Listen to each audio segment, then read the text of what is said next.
C'est ici au Monte Carlo Country Club que Félix Auger-Aliassime s'entraîne pendant la pause hivernale sur le bord de la Méditerranée à 18 degrés Celsius.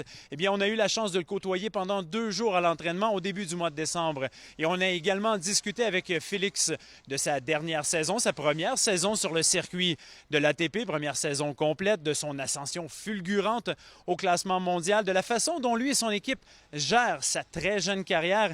Et évidemment, on lui a posé la question pourquoi avoir choisi de s'établir à Monaco? Une question à laquelle on n'a toujours pas de réponse. C'est ici, au Monte Carlo Country Club, que Félix Auger-Aliassime s'entraîne depuis 1 an. En voyant ces images de l'hiver monégasque, on comprend pourquoi le Québécois a choisi d'y établir sa résidence. Ils sont plusieurs à l'avoir fait. Novak Djokovic, Alexander Zverev ou encore Miloš Raonic, pour ne nommer que ceux-là. Monaco a plusieurs avantages, autant fiscaux que tennistiques. Pour moi, l'important, c'est pas de le cacher, c'est plus d'éduquer les gens par rapport à la décision que j'ai prise, de se mettre à ma place. Moi, ce que je me questionne toujours, c'est je me dis, bon, si, exemple, j'avais été en Espagne, qu'est-ce qu'ils auraient dit? Ils ne payent plus de taxes au Canada, il est en Espagne, il en paie quand même. J'ai l'impression que oui, ça choque parce que c'est un endroit où est-ce qu'on ne paie pas de taxes, qu'on a la chance de s'entraîner avec, dans de très bonnes conditions, mais avec des joueurs de très haut niveau. Donc ça, c'est agréable. Puis il n'y a pas beaucoup d'endroits dans le monde parce que les joueurs sont plutôt dispersés.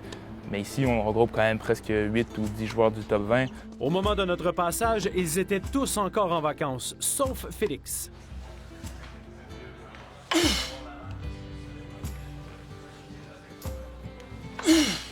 Un des objectifs de ce bloc d'entraînement, avec toute son équipe, est le développement physique pour améliorer son endurance et mieux prévenir les blessures. C'est d'ailleurs l'un des apprentissages de la dernière année, la gestion de la longue saison. À mon âge, tu te dis, tu es invincible, tu peux jouer toutes les semaines, puis ça va aller, puis tu es en forme, tu te lèves le matin, puis tu vas courir, il n'y a pas de problème.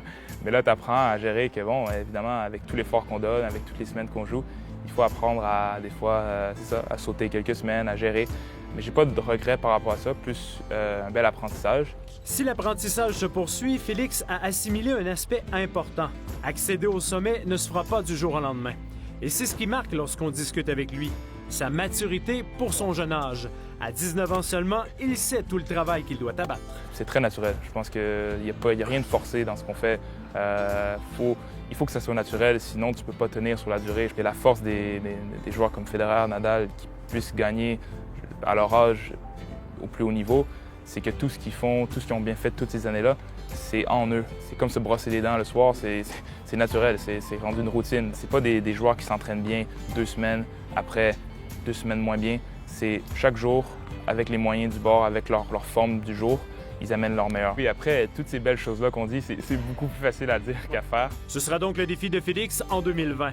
Appliquer toutes ces belles leçons en situation de match pour atteindre ses objectifs, même si le processus sera priorisé. C'est sûr que de décrocher un premier titre, ça c'est un de mes premiers objectifs pour l'année. Évidemment, ça, je pense que je n'ai même pas besoin de le dire, tout le monde me le souhaite, puis je suis le premier. Mais encore une fois, j'ai 19 ans, de continuer à m'améliorer, de faire de bonnes choses. Les Jeux de Tokyo, oui, c'est vrai, j'ai oublié, mais c'est une grande importance pour moi. Déjà de représenter le Canada, puis pour moi c'est rêver parce que ça sort un peu juste du tennis, d'être aux Jeux olympiques, d'être avec d'autres athlètes, que ce soit un événement qui est, je veux dire, le plus grand événement sportif au monde. Puis moi, de faire partie, Félix, de faire partie de tout ça, c'est vraiment un rêve d'enfant qui devient réalité. Félix Auger-Aliassime poursuivra ce bloc d'entraînement jusqu'à Noël. Il s'envolera ensuite vers l'Australie le 25 décembre pour y amorcer sa saison 2020. Il enchaînera la Coupe de l'ATP, le tournoi d'Adélaïde et évidemment le premier grand chelem de la saison, les internationaux d'Australie. Après quoi, il reviendra ici même en Europe et il espère que ce sera plus tard que trop tôt. Sébastien Boucher, RDS Info, au Monte Carlo Country Club, tout juste à côté de Monaco.